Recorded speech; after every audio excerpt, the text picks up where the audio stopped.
Assalamualaikum warahmatullahi wabarakatuh.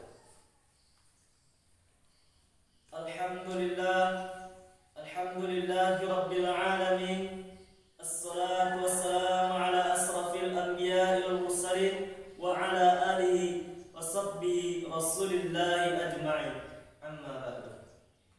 Dewan Hakim yang arif lagi bijaksana dan kaum muslimin sebangsa dan setanah air yang kami muliakan. Indonesia terletak di antara lempeng Eurasia dan Australia, di antara dua benua dan dua samudra, terletak pada lintang rendah dengan iklim tropika yang basah. Hal inilah hadirin yang membuat Indonesia dikenal dengan negeri 1000 bencana.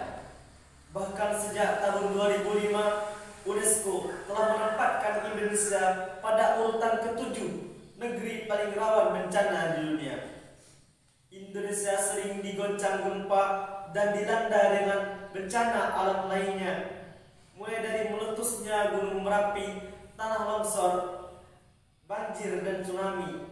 Bahkan sejak Maret 2020, Indonesia juga diuji dengan wabah yang mematikan. Virus corona melanda di negara, menewaskan ribuan jiwa, menyebar tanpa terlihat wujudnya.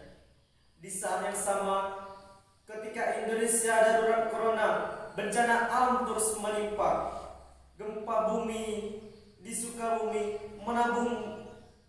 sinabung menamuk lagi, erupsi Gunung Merapi, likuifaksi di Pulau Sulawesi, tanah longsor dan banjir wilayah NKRI. Hadirin wal hadirat rahimakumullah. Sebagai warga yang tinggal di daerah rawan bencana, kita harus menjadi masyarakat siaga. Tidak hanya menunggu bencana tiba, tapi harus tahu solusi pencegahannya. Sebab alam yang diciptakan Allah Ta'ala berjalan menurut hukum fisikanya. Jika alam berulah, maka tangan manusialah penyebabnya. Untuk itu, membangun masyarakat sadar bencana demi masa depan Indonesia adalah judul Syahril Quran yang akan kami bahas pada kesempatan ini. Sebagai rujukan, Al-Quran Surat Ar-Rum ayat 41. A'udzu billahi minasy syaithanir rajim. Bismillahirrahmanirrahim.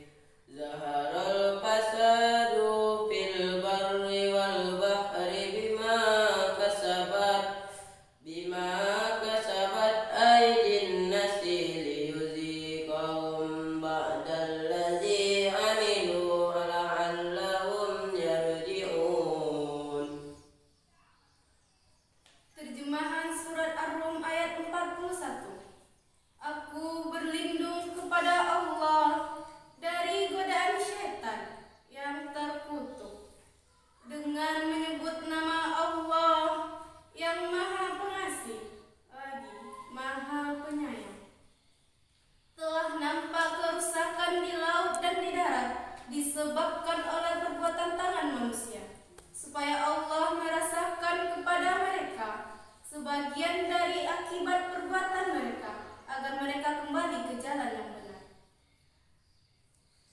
Hadirin wal hadirat rahimakumullah.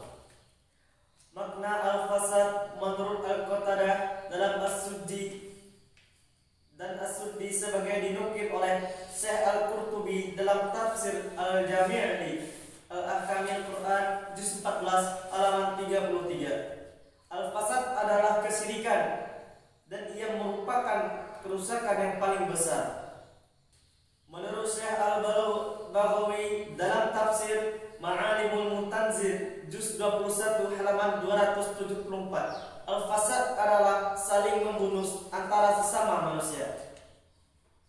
Dengan demikian hadirin, kejayaannya dibangun oleh manusia di desa dan di kota, di darat dan di laut, seringkali merusak keseimbangan alam yang akhirnya menghancurkan kehidupan. Inilah yang ditegaskan oleh Buya Hamka dalam tafsir Al-Azhar juz 21 halaman 94. Allah menjadikan manusia khalifah, maka janganlah terpesona dengan bangunan bertingkat menjulang langit, karena tidaklah dikatakan pembangunan jika jiwa manusia makin jauh dari Tuhan, dan tidaklah dikatakan kejayaan jika hidup tak berberi kemanusiaan. Darat dan di laut telah dieksploitasi tanpa belas kasihan. Udara dicemari dengan asap kendaraan, asap pabrik, dan asap pembakaran hutan. Indonesia kabut berbulan-bulan, bahkan asap menutupi negeri jiran. Pembakaran hutan secara liar hingga longsor menimbun permukiman.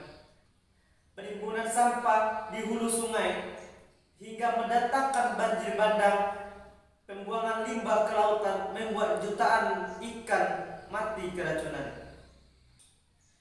Inilah yang dilakukan manusia hadirin, menguras hasil alam tanpa belas kasihan, merusak ekosistem di luar batas kewajaran.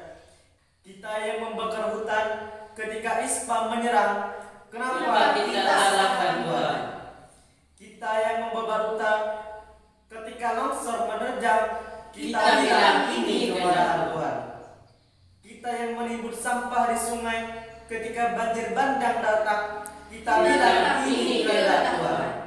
Sadarkah kita hadirin bahwa kita hanya menyalahkan Tuhan atas apa yang kita lakukan? Na'udzubillah. Hadirin wal hadirat rahimakumullah. Apa yang harus kita lakukan untuk menjaga kelestarian alam sebagai jawabannya? Mari kita simak firman Allah dalam Quran surat Al-A'raf ayat 56. Bismillahirrahmanirrahim.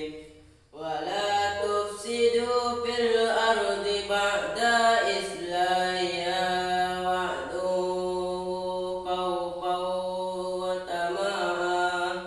Inna rahmatallahi qaribun minal muhsinin. Sadaqallahul azim.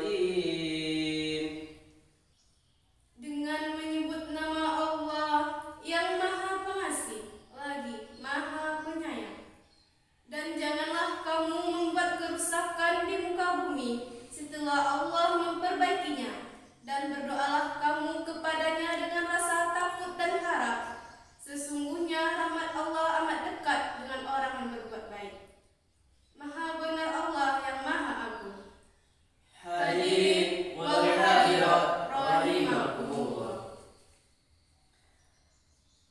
Kalimat la tafsidul fil ardi berarti Allah melarang manusia untuk merusak setelah Allah melakukan islahiha, mengatur dengan baik. Menurut Syekh Muhammad Thohir bin Ansur dalam tafsir At-Tahrir wa At-Tanwir juz 8 halaman 175, makna islahiha ada dua, yaitu menjaga sesuatu yang tetap baik dan memperbaiki yang sudah rusak. Dengan demikian hadirin, tugas kita sebagai manusia adalah menjaga keseimbangan alam, melakukan perbaikan, dan menjaga kelestarian. Tidak saatnya lagi kita mencemari lingkungan. Tidak waktunya lagi kita merusak alam. Mari kita saling mengingatkan. Mari kita bergandengan tangan. Mari kita pelihara alam untuk kebaikan di masa depan. Dengan demikian hadirin, mari kita membangun kesadaran masyarakat untuk mencegah bencana. Kita jadikan alam sebagai partner kehidupan kita. Jagalah kehijauannya, jagalah kebersihannya, dan nikmatilah keindahannya.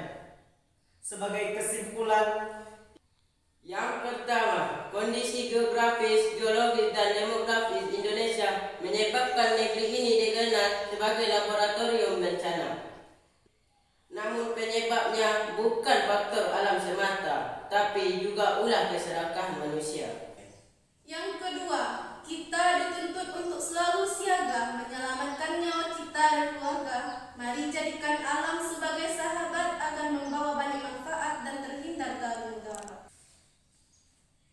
yang ketiga, pemerintah harus bersikap tegas kepada oknum perusak alam tanpa diskriminasi. Kepada seluruh rakyat Indonesia, mari kita mencintai bumi Indonesia.